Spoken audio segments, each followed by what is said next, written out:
Hi there, everyone. Welcome back to the Missoula Marathon and Half Marathon virtual training class. Today I'm going to be talking about blisters. I've gotten a few questions about it, so I figure it might just be a good idea to share the knowledge with everybody. So blisters are a temporary and a fixable problem, but they are really annoying. Blisters are usually caused by any amount or combination of friction, pressure, and moisture. So the best way to prevent blisters is by reducing our chances of experiencing friction, pressure, and moisture, or any combination of those three things. So the first thing we're going to focus on is socks.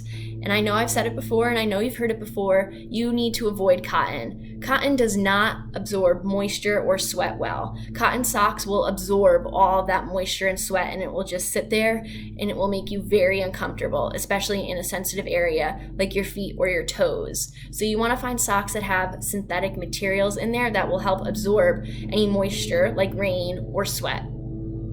So there's great socks out there.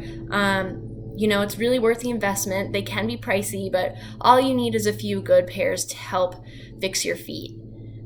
So the next thing are shoes. Believe it or not, shoes can be a major culprit of blisters.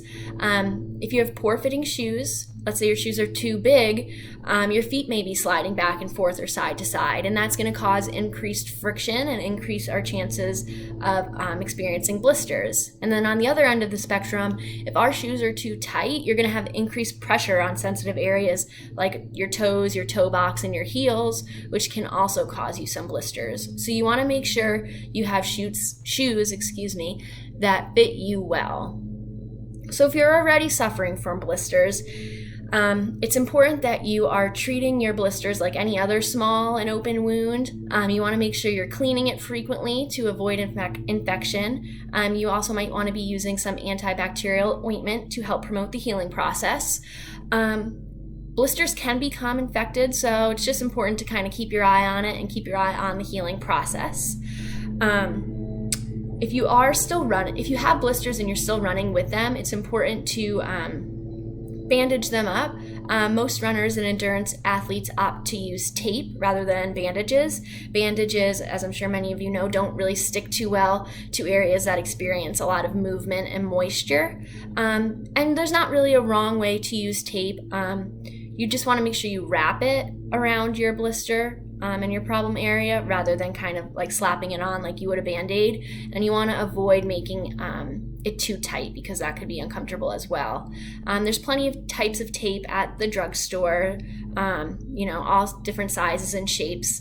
So just kind of try out what works best for you. And just some other tips to keep in mind. If you tend to have sweaty feet, and you think moisture may be the problem, you might want to try putting some baby powder in your shoes and on your feet to help absorb that moisture. But on the other end, if you suffer from calluses and blisters, and you might think friction is the cause of your pain and suffering, you probably want to use a lubricant like Body Glide or Vaseline to help protect your feet from any uncomfortable rubbing.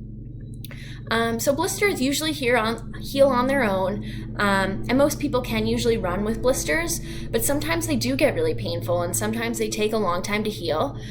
So if that's the case, it's totally okay to take a few days off of exercising to help promote the healing of your blisters. So that's about all I have for this video.